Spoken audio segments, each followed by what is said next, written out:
Hey guys, this is Josh from Midnight Auto Repair coming back to you on this '07 Silverado that I picked up. So you guys will see the Bergman in the background. I traded it for that truck. Now, you guys know me, when I do truck shopping it's not usual, so what we're going to do is I'm going to bring you in on this and walk around it real quick and kind of show you what's going on with it, so stay tuned.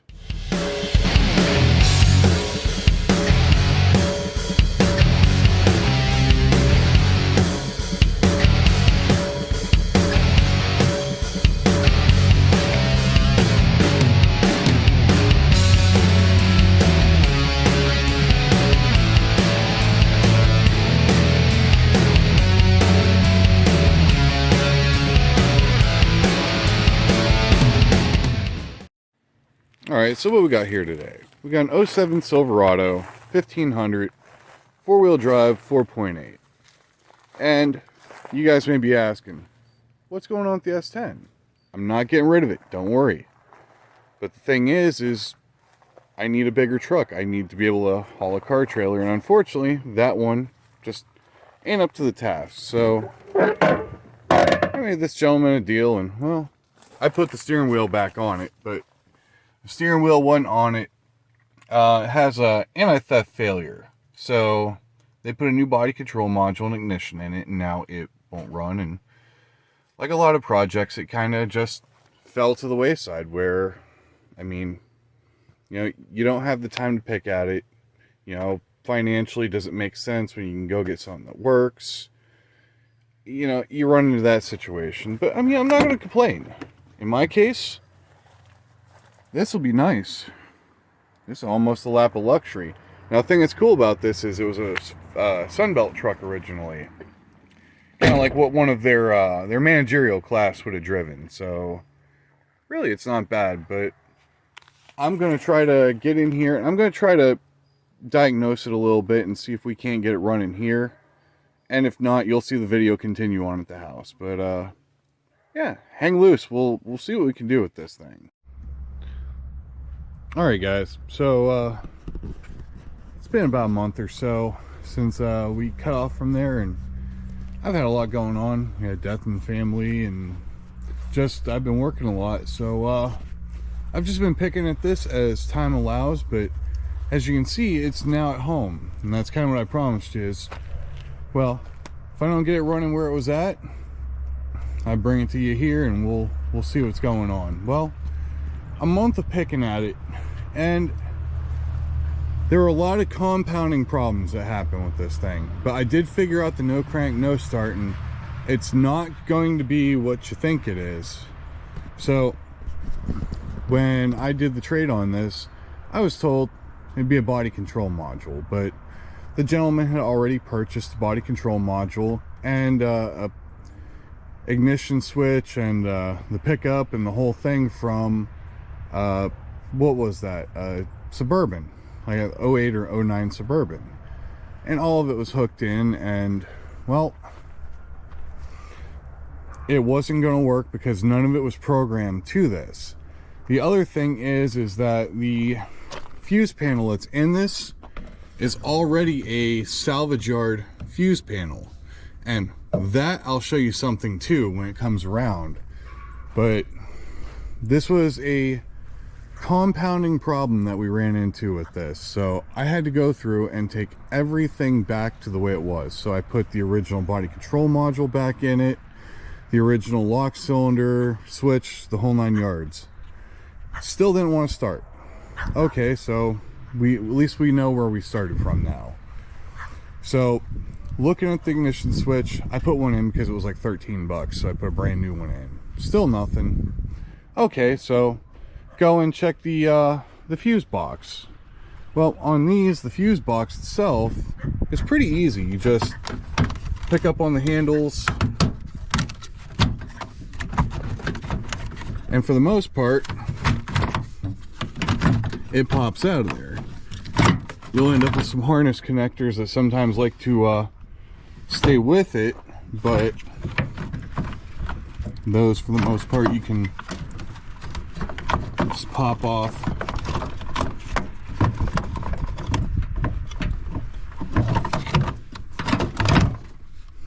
and boom, we got a fuse box here. But you can see it's already a junkyard fuse box.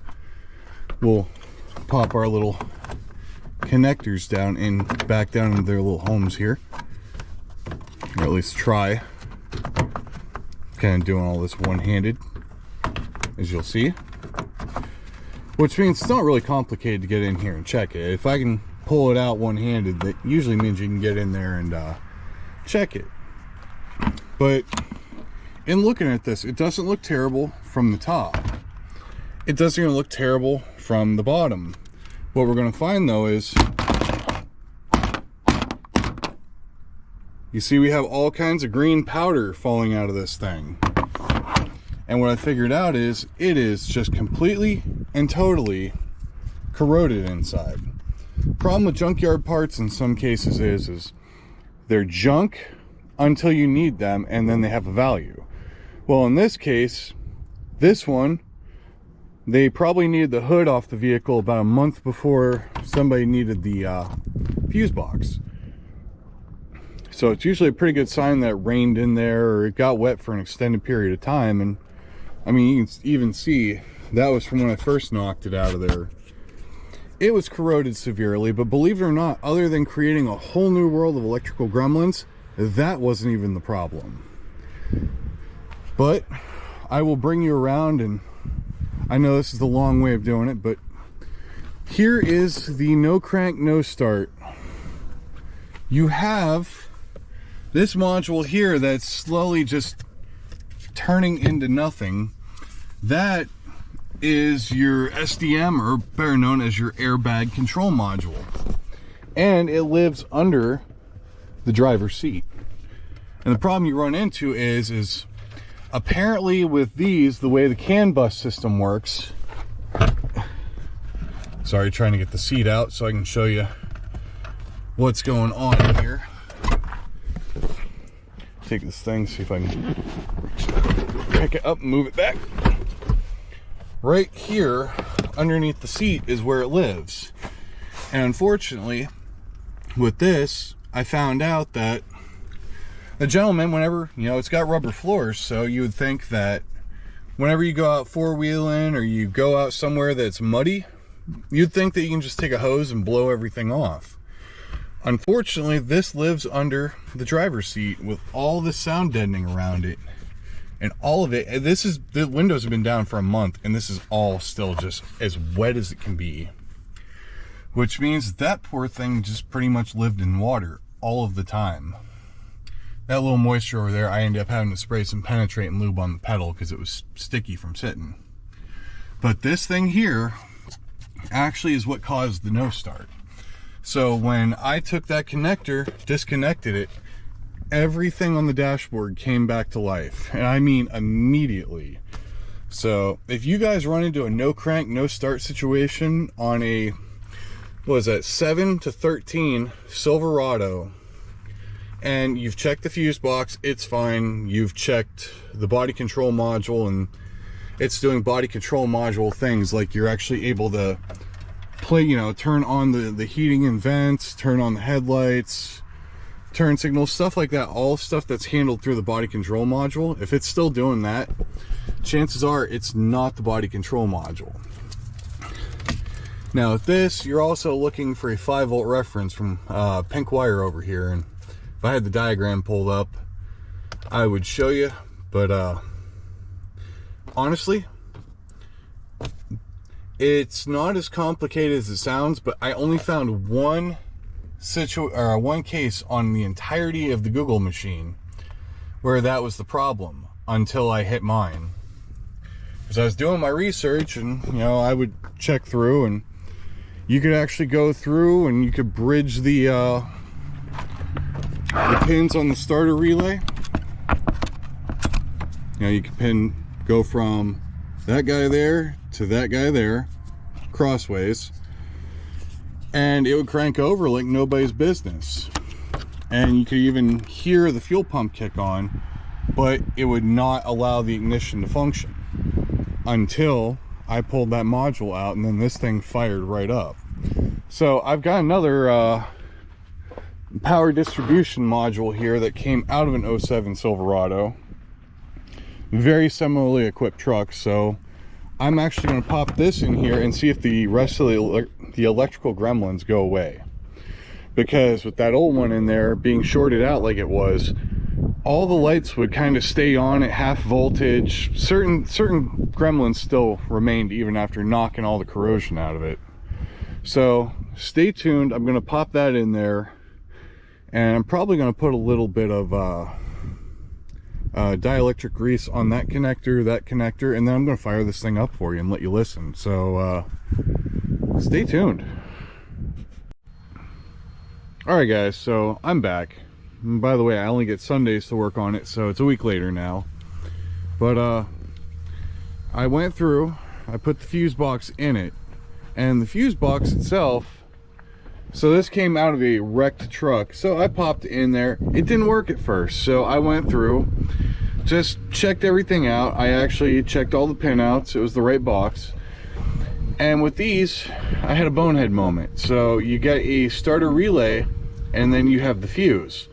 But the weird thing about GM is that the starter relay gets power before the fuse does. So went through, put it back in, dielectric grease the connectors. I actually use a product called Castle Brake Life.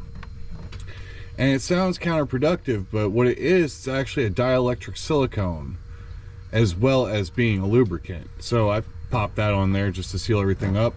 Popped a new 40 amp J-case fuse in there, and it's perfect. So I went through, I've just been checking everything, and in fact I've had the battery connected for a couple days just to make sure that there are no weird parasitic draws. And guess what? All of the lights that had that weird like half voltage thing going on don't anymore. So now obviously I know the answer to this, but I want you guys to see.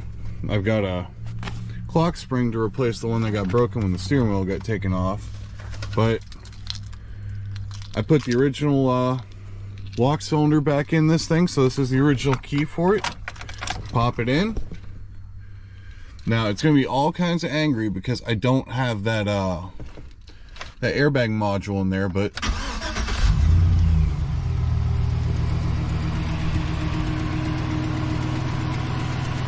it's now officially a running, driving truck. But that wasn't easy. That was a lot more than I thought it was going to be. I figured it was just going to be a mod, you know, the body control module or like a failed anti-theft, and it wasn't. This one actually required a lot of diagnosis to go through, because that junkyard fuse panel that was in this thing, it also caused a bunch of problems that this thing didn't have before. Like blower control motor would, yeah, it would kick on and run wide open. You couldn't use the dial, the adjustment, nothing. Like, things were shorting out, and I actually took that box apart, and you can see a big old burn mark on one of the printed circuits. So it had failed. But between that and that airbag module, that was the main issue. And you can hear she runs pretty good. Now it's got the LS, the tick to it. So one of the next things I'm going to be doing is I am going to be going through and most likely probably putting manifolds and gaskets and extracting bolts and all that other stuff, because you can hear that little boop boop boop boop boop boop sound. The leak is pretty horrendous on the one.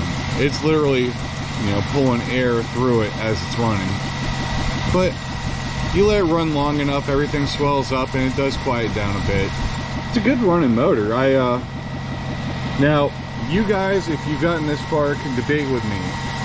Whenever I get a motor, especially considering this thing had a nasty lifter tick to it when I started. Nasty lifter tick. So it was down a couple quarts of oil, and you can see that it's got a couple gaskets on the bottom that are oozing.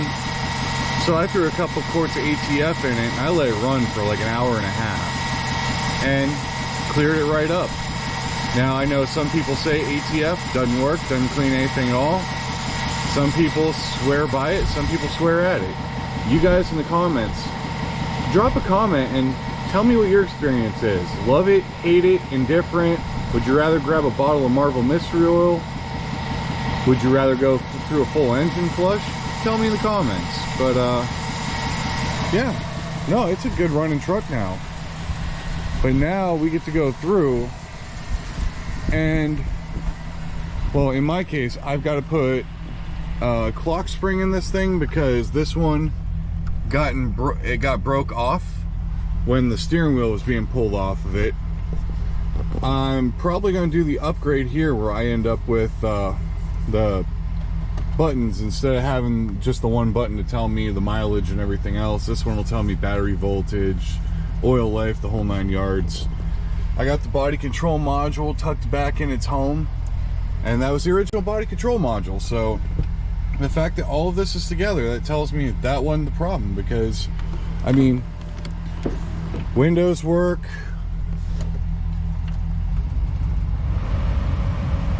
blower motor works, you know, everything that the body control module handles is doing body control module stuff perfectly fine.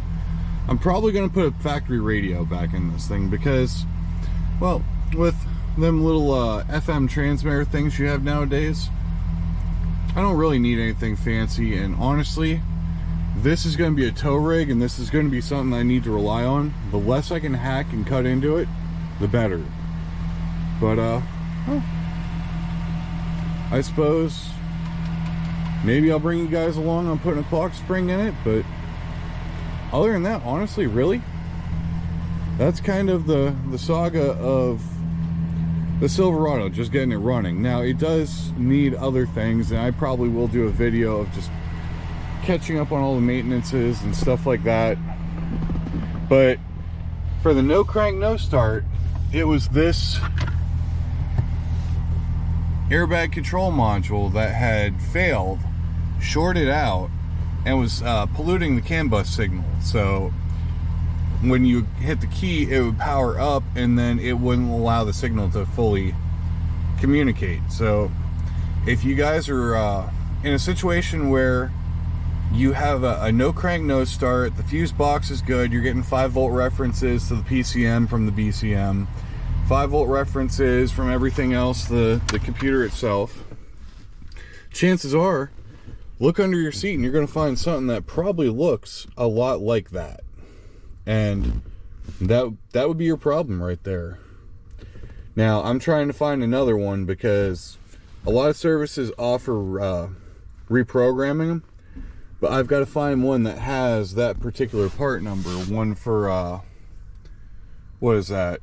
No curtain airbags, stuff like that, because there is a difference. So if you're going to go to the junkyard, make sure that you're matching part number for part number so you get something right. But honestly, I think with that, I'm going to leave this video here and I'm going to start another one. But guys, I appreciate you staying with me.